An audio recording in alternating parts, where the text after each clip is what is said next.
Hello बच्चों, class 9 8 how are you? Fine, fit and fine, very good, I am too. बच्चों, मैंने लगभग आपको बहुत कुछ पढ़ा दिया है और उम्मीद है कि आपने वीडियोस देखे भी होंगे, आपको अच्छा भी लगा होगा। आज हम एक छोटा सा टॉपिक लेकर के आए हैं सेंट्रल टेंडेंसी का। इंटरेस्टिंग है, मजेदार है, कैलकुलेटिव है, कैलकुलेशन बहुत ज्यादा होता है लेकिन अच्छा टॉपिक है। तो सेंट्रल टेंडेंसी को हम लोग देखेंगे। Central tendency mean median mode को कैलकुलेट करती है। इसको सेंट्रल टेंडेंसी क्यों बोलते हैं, मीन मीडियन मॉड क्यों होता है, मैं जल्दी से आपको बता देता हूं। एक्चुअली ये कुछ न्यूमेरल्स वैल्यूज हैं जो एक डाटा जो कि गिवन होता है। तो जैसा कि आप देख रहे हो सेंट्रल टेंडेंसी, तो ये एवरेज है।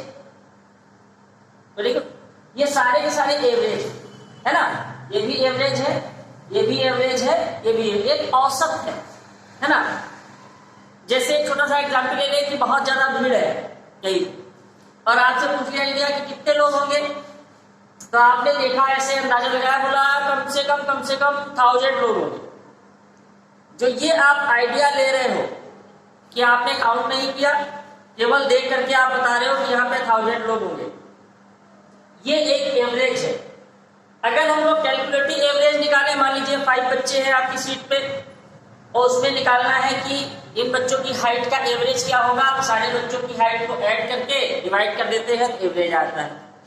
जनरली 2 नंबर का अगर एवरेज निकालना है, मान लीजिए 1 नंबर हमारे पास ए है बच्चों, 1 नंबर हमारे पास बी है। अगर हम कहते हैं find the average of A and B, तो ए और बी को ऐड करके हम 2 से डिवाइड कर देते हैं, एवरेज आ जाता है। तो ये सारे एवरेज हैं, मीन, मीडियन और मॉड। ये तीनों अलग अलग कंडीशंस में लगते हैं। जब डाटा बहुत एक्यूरेट होता है तो मीन निकाल लेते हैं, जब डाटा में बहुत वेरिएशन होता है, जैसे एक बच्चा क्लास 1 का है, एक बच्चा एमए का है, फिर एक बच्चा क्लास 3 का आ गया, एक बच्चा इंटर का आ गया, ठीक है। इस कंडीशन में मार्क्स के लीजिए, एक बच्चे के 2 मार्क्स है, एक बच्चे के 100 मार्क्स है, एक बच्चे के 90 मार्क्स हो गए, एक बच्चे के 50 मार्क्स हो गए। तो ये जो वेरिएशन हो जाता है, ऐसी कंडीशन में हम लोग मीडियन फाइंड आउट करते हैं। जो मान होता है ये बिल्कुल ऊपरी तौर से देख करके हम लोग पता कर लेते हैं। 10 लोग खड़े हैं, आपने देख करके पता कर लिया कि हाँ सबसे लंबा ये आदमी है, ठीक है। तो ये मॉड होता है। मॉड का मतलब होता है मोस्ट अकरिंग वैल्यू। जब आपको डाटा दिया होगा तो उसमें पता लगा 10 बच्चों के मार्क्स दिए हुए हैं, तो पता लगा उसमें 5 मार्क्स जो है 5 वो 6 बार रिपीट हुए है ना। मुझे भी 5 मिले, आपको 5 मिले, इसको 5 मिले, इसको 5 मिले, इसको 5 मिले। तो जो 5 नंबर है ये कई बार रिपीट हो रहा है तो वही मॉड होगा, ठीक है। तो ज्यादा इसमें आप मत फंसिए मीडियन मॉड क्या होता है क्या नहीं होता, हम सीधे सम्स पे आएंगे। बहुत मजेदार चैप्टर है, बहुत कैलकुलेटिव चैप्टर है। तो सबसे पहले हम मीन की बात करेंगे जो कि एक एवरेज है और काफी ज्यादा हम लोगों से ये फैमिलियर है मीन, ठीक है। औसत, एवरेज, तो इसको हम कई नामों से जानते हैं। हम मीन कह ले, एवरेज कह ले, ठीक है, एक ही बात होती है। इसको रिप्रेजेंटेशन जो किया जाता है वो आपकी मैथ में एक्स बार से बच्चों किया जाता है। एक्स बार ये यहां पे लिखा होगा, तो इसका मतलब है कि ये मीन है, ठीक है, एक्स बार है ना। हाँ, ये वो वाला बार नहीं है बच्चों, है ना, वो नीचे वाला नहीं है, एक्स बार है, ठीक है, मैथमेटिक वाला है, ठीक है। तो हम लोग क्या करते हैं, एक्स क्या है, नंबर ऑफ डाटा होगा, डाटा से रिलेटेड होगा। तो हम सीधे एक क्वेश्चन पे आते हैं, देखिए आप कितनी जल्दी निकालते हैं, ठीक है। मैं क्वेश्चन आपको दे रहा हूं, ध्यान से देखिएगा, मैं काफी निकाल लीजिए। ये क्वेश्चन मैंने आपको दे दिया, मैंने कह दिया फाइंड द मीन या average of first 5 natural number. First 5 natural number का मीन फाइंड आउट करना है। Find out the mean of first 5 natural number. तो फर्स्ट 5 नेचुरल नंबर क्या होगी, पहले हमें ये देखना है। तो बच्चों देखो 1 2 3 4 एंड 5, ये तो हमारी 5 नेचुरल नंबर है, 1 2 3 4 एंड 5। इनका फाइंड करना है मीन। बहुत ही आसान है, बहुत ही आसान है बच्चों। सबको ऐड कर दीजिए, और कितनी नंबर है 5 से डिवाइड, 15 आया, 15/5 मीन कितना आ गया बच्चों 3।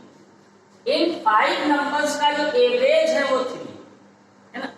एवरेज समझ लीजिए, एवरेज इंपॉर्टेंट चीज होती है। एवरेज क्या है, ठीक है, एक क्लास में 100 बच्चे हैं, कोई फर्स्ट आया, कोई सेकंड आया, कोई थर्ड आया।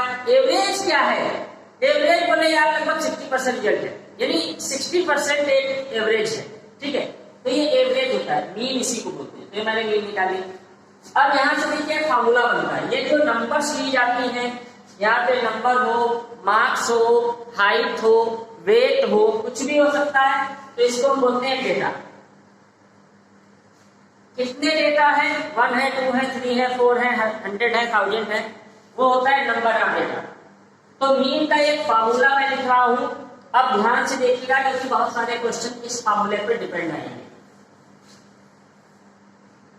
तो मीन का फार्मूला हो गया, नोट करते रहिए, mean is equal to sum of data, data मैंने बता दिया कुछ भी हो सकता है, अपॉन नंबर ऑफ डेटा, ये फार्मूला होता है। इसको मैथमेटिकल की लैंग्वेज में कहें तो mean is equal to sum, ये बच्चों सिग्मा का साइन होता है, सीख लीजिए, इट इज सिग्मा, इसका मतलब होता है सम, और ये एक्स, एक्स का मतलब डेटा। तो सम ऑफ डेटा, सब आपकी बुक में यहाँ आई वाई लिखा होगा, उसकी कोई जरूरत नहीं है। Sum of data upon N, N का मतलब बच्चों नंबर ऑफ, ठीक है, इसको याद रखेंगे आप। X bar is equal to sum of data upon number of data. 3 चीजें हैं बच्चों, मीन है, सम है, नंबर है। इन तीनों पे क्वेश्चन बहुत घूमेंगे, राइट, ठीक है।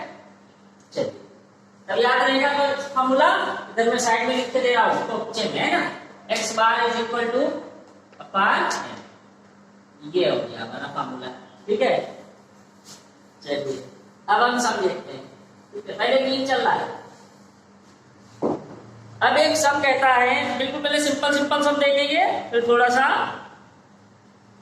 अलग तरीके के सम देखेंगे, ठीक है। कह रहे हैं कि फाइंड द मीन ऑफ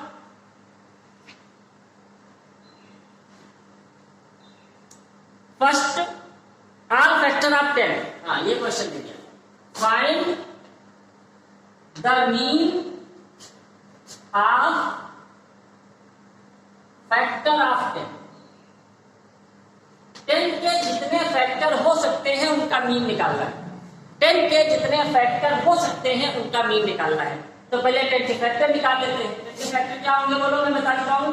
1 2 3 से कटता है नहीं, 4 से कटता है नहीं, 5 से कटता है यस, 6 से कटता है नहीं, 7 से कटता है नहीं, 8 से कटता नहीं, 9 से कटता नहीं, 10 से कटता है यस, यहाँ से कटेगा ही। ये हो गए 10 के फैक्टर 1 2 5 10। इन्हीं का हमें मीन निकालना है। We want to find the mean of 1 2 5 and 10। कैसे निकालेंगे, very easy, mean is equal to sum of data, ये हमारा डेटा है 1 + 2 + 5 + 10। ऐड कर दीजिए 1 + 2 + 5 + 10। कितने डेटा है बच्चों, वो सम ऑफ डेटा का नंबर है, ठीक है। ऐड कर दीजिए 15 और 3 18/4, इसको आप डिवाइड कर दीजिए, आंसर क्लियर, ठीक है। मिटा दे, मिटाने जा रहे, चलो। Sum of data upon number of data. Next one देखते हैं, find the mean of first 5 multiple of 3। क्या क्वेश्चन है भाई, वाह।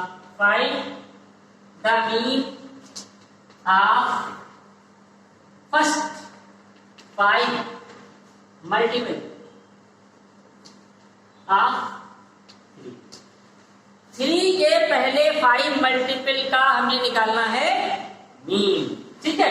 तो 3 के मल्टीपल निकालो बच्चों, मल्टीपल माने टेबल पढ़ लीजिए, 5 का कुछ नहीं करना है। फर्स्ट 5 3 1 जा, 3 2 जा, 3 जा, 3 4 जा, 3 5 जा, ये हो गए हमारे फर्स्ट 5 मल्टीपल ऑफ 3।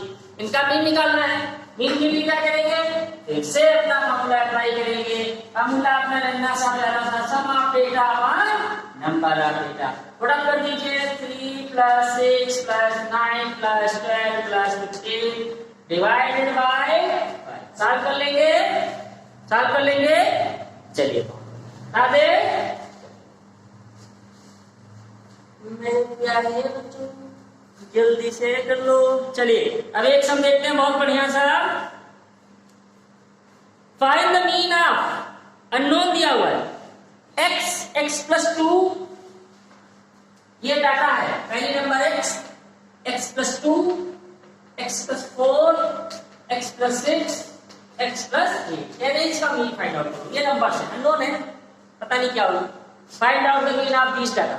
तो क्या होगा, फिर से अपना वही फॉर्मूला, कुछ नहीं करना सर, बहुत ही आसान है। हलवा हलवा सम ऑफ डेटा ऐड कर दीजिए, इनको सबको ऐड करेंगे तो x plus 2 plus x plus 4 plus x plus 6 plus x plus 8 divided by number of data. कितने नंबर हैं, 1 2 3 4 5। यस, चलिए ऐड करिए। 1 2 3 4 5 एक ऊपर हो गया। नंबर देखिए 2 4 6 6 12 8 20 अपन 5 से डिवाइड कर लीजिए। कैसे डिवाइड करेंगे, 5 इसको भी डिवाइड करेगा और इसको भी डिवाइड करेगा। 5 से 5 बनेगा, 5 से 20 बनेगा। कितना मिल रहा है बच्चों, x प्लस है। आसान, ठीक है,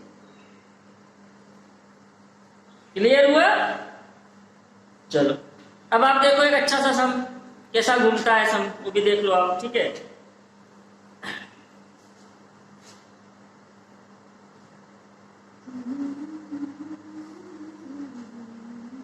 यस 6 4 7 ये डेटा दिया हुआ है, ठीक है। थोड़ा सा सवाल घूम गया, थोड़ा सा घूम गया सर, कोई बात नहीं, ज्यादा सा नहीं घूमना चाहिए। नहीं बच्चों, थोड़ा सा घुमा है। सम कह रहा है कि 6 4 7 x नंबर गायब है एंड 10 ये नंबर्स थी बच्चों हमारे पास। 6 नंबर थी, 4 थी, 7 थी, x थी और 10 थी। x थी यहाँ पर। एक चीज बच्चों ध्यान रखना, जहां कहीं भी आपको डेटा मिसिंग होएगा, एक डेटा मिसिंग हो या 2 डेटा मिसिंग हो, जैसे ही डेटा मिसिंग होएगा मीन पक्का दिया होगा क्वेश्चन, है ना। कमाल, अगर डेटा मिसिंग है तो मीन गिवन होगा। तो क्या सर यहाँ भी मीन गिवन है? यस गिवन है माय चाइल्ड। इसका मीन दिया हुआ 8। इस डेटा का जो मीन है वो दिया हुआ है 8। कह रहे हैं x की वैल्यू फाइंड करो। x माने, चलिए यहाँ से x हटा देते हैं, क्या x लग रहा है, इसको a कर लेते हैं। a की वैल्यू फाइंड करो, अननोन। यहाँ पर कौन सी डिजिट होगी, जादू, काला जादू। इसको कैसे फाइंड कर ले, कैसे जानेंगे कि यहाँ कौन सी डिजिट रखी होगी, जानेंगे। देखिए फार्मूला अप्लाई करते हैं। फार्मूला क्या होता है अपना, फिर से वही फार्मूला, फिर से तुम्हारा फिर वही सवाल और हमारा फिर वही जवाब। फिर से वही formula, mean is equal to sum of data. Add करिए बच्चों, 6 plus 4 plus 7 plus 8 plus 10 upon number of data. Number कितनी है, 1 2 3 4 5। यस, मीन कितना गिवन है, 8। मीन कितनी, 8 ऐड करिए। 10 17 और 10 27x अपॉन 5। क्या मैंने सही लिखा है, बोलो बोलो, निकाल करो टीचर, निकाल करो। बच्चों ये सही नहीं है, क्योंकि 27 और x को या a को आप ऐड ही नहीं कर सकते, क्योंकि वो अनलाइक टर्म हो गए। तो ऊपर a सेपरेट रहेगा, ऐसे लिखा जाएगा। अब चलिए 27 plus a, number number number और वेरिएबल, ठीक। अगर इनके साथ ही a लिखा होता तो ऐड हो जाता, ठीक है। चलिए अब क्या करेंगे बच्चों, सवाल चिल्ला चिल्ला के कह रहा है, चीख चीख के कह रहा है, क्रॉस मल्टीप्लाई कर दो। ये हो गया 27 प्लस a, ये हो गया 40। अब सवाल क्या कह रहा है, चीख चीख के 27 इधर ले जाओ, 40 माइनस 27 लेस कर दीजिए, कितना बचेगा, 3। यानी a की जगह यहाँ 13 रखा होगा।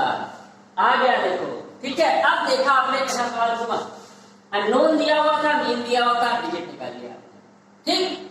इस तरीके से क्वेश्चन घूमते हैं। अब देखिएगा एक और घुमावदार क्वेश्चन। घुमाए गए सर, मंसूरी में आ गए क्या? हाँ बच्चों, हम मंसूरी में अपनी गाड़ी ड्राइव करेंगे, घूम के ले चलेंगे। देखिए बहुत बढ़िया कसम।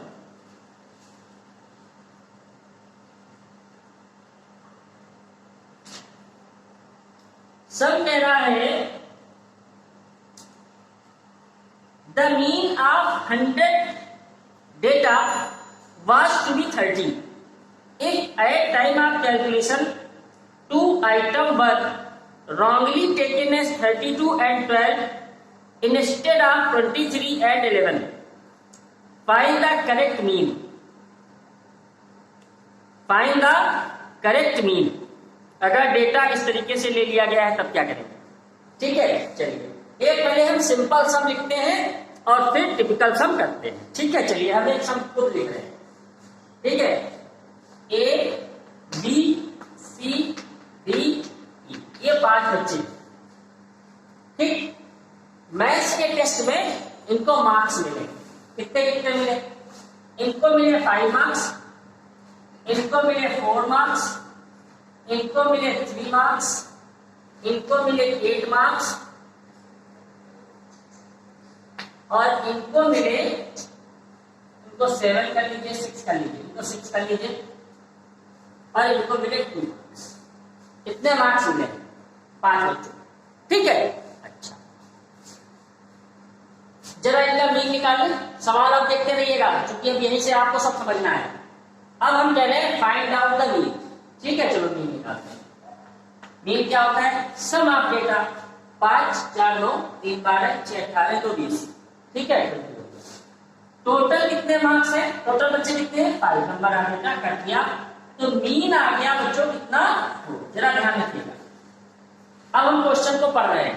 The mean of marks of 5 students is 4। ठीक, अच्छा कहानी क्या हो गई? कहानी ये हो गई, ये कह रहे हैं कि अगर हम कह रहे हैं यार, ये क्या कह रहे हैं, अगर हर डेटा में हम 2 मार्क्स ऐड कर रहे हैं। क्यों ऐड कर रहे हैं? अरे प्रिंसिपल सर की मेहरबानी हो गई, बोले 2 मार्क्स बच्चों को बढ़ा दो। अगर हर एक डेटा में 2 मार्क्स बढ़ा दिया जाए तो बताइए न्यू मीन कितना होगा? आ गया क्या? पहले मार्क्स ये थे। अब प्रिंसिपल सर ने कहा कि मेरा बर्थडे है, इस खुशी में हर बच्चे के 2 मार्क्स बढ़ा दो। तो 2 मार्क्स बढ़ाने के बाद न्यू मीन कितना होगा? समझ जाओ कहानी। देखो डेटा तो वही है, डेटा में तो फर्क नहीं पड़ा, बच्चे 5 ही हैं, 2 मार्क्स बढ़ गए हैं, है ना? तो मान लो अभी तो 5 बच्चे हैं, तो आप कह सकते हो सर यहाँ 7 हो जाएगा, यहाँ 6 हो जाएगा, यहाँ 5 हो जाएगा, यहाँ 8 हो जाएगा, यहाँ 4 हो जाएगा, मीन निकाल लेंगे, राइट? लेकिन अगर बच्चों यही डेटा बीच में मिसिंग होता, कम से कम 200-500 तक चला जाता, पूरे स्कूल के बैठा दिए जाए, तब आप कहां तक जोड़ते? तब की कंडीशन सोचिए आप। तो देखिए टोटल डेटा कितना है? टोटल बच्चे हैं कितने? 5। हर बच्चे के 2 मार्क्स बढ़ाए गए तो टोटल मार्क्स कितने बढ़ जाएंगे? 10। पहले सम कितना आ रहा था? अब इसको हम x1 मान लेते हैं। पहले सम कितना आ रहा था? 20। अब न्यू सम कितना हो जाएगा? 20 में 10 ऐड हो जाएगा 30। तो नया सम पता चल गया। डाटा कितने हैं? 5 तो है, तो मीन नया क्या हो गया? है ना सवाल मजेदार? मीन निकालने के लिए आपको सम चाहिए क्योंकि ये डाटा चेंज नहीं होगा जनरली क्वेश्चन। ठीक है, थोड़ा बहुत समझ आया? अब अगला देखो और समझ आया।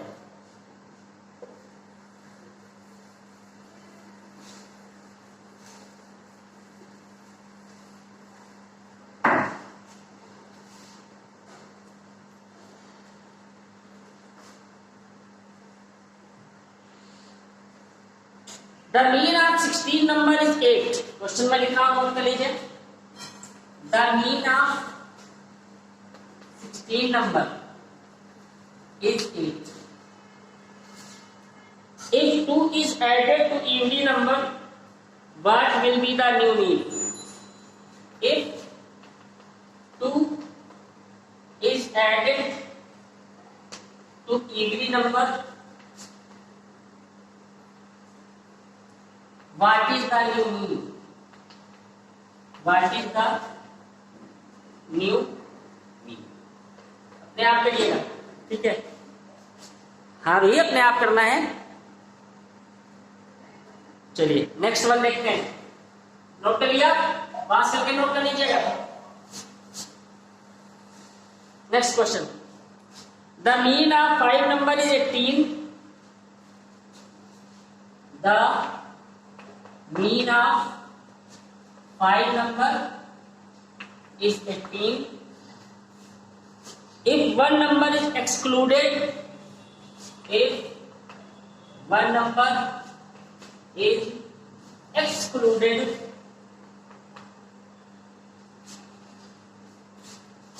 their mean is 16. Find the excluded number. Their mean is 16. Find the excluded number. अब बोलो, बढ़िया सा समय, मजेदार, इसको करते हैं। The mean of 5 number, 5 number कोई थी, मुझे नहीं पता कौन सी थी, 5 नंबर थी, उनका मीन कितना दिया 18। अब देखो हम पहली कंडीशन पे आ रहे हैं, आप इस क्वेश्चन को पार्ट वाइज करोगे मजे से होता चला जाएगा। पहली फैमिली ये है, पहली फैमिली में नंबर कितने हैं बच्चों, 5 है। हम पहली लाइन की बात करें, मीन ऑफ 5 नंबर, तो नंबर कितने हो गए 5, और मीन दिया हुआ है, कितना दिया है 18। आप यहाँ 5 देख सकते हो, इससे ये क्लियर हो जाएगा कि 5 नंबर का ये मीन है, ठीक है। हाँ तो मैंने क्वेश्चन लिख के रखा है ना बच्चों, द मीन ऑफ 5 नंबर, देखो मीन दिया हुआ है 18 है, नंबर दिए 5, क्या नहीं दिया इसकी फैमिली में, सम नहीं दिया था ना, ये देखिए मैंने सम निकाल दिया।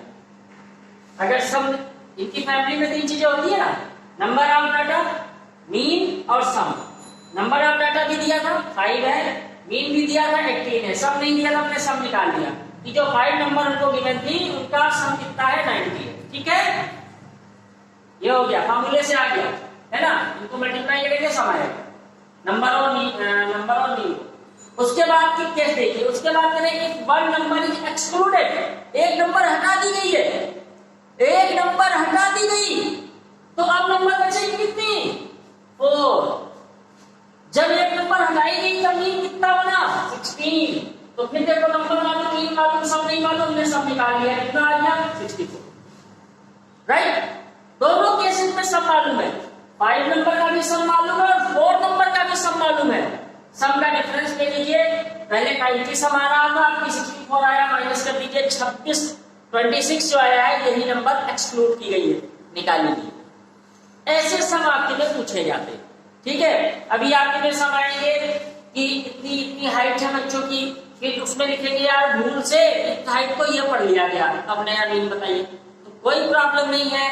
आज इंट्रोडक्टरी है, आज मीन मैंने शुरू करा है, अभी मैं कुछ अच्छे अच्छे सम आपको सिंपल भेज दूंगा, आप मीन निकाल लीजिएगा। कल इसके कुछ टिपिकल सम किए जाएंगे और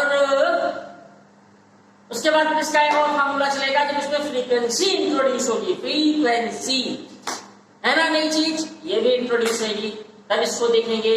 अभी इसमें हम हिस्टोग्राफ देखेंगे, बार ग्राफ देखेंगे, पॉलीगन देखेंगे, है ना।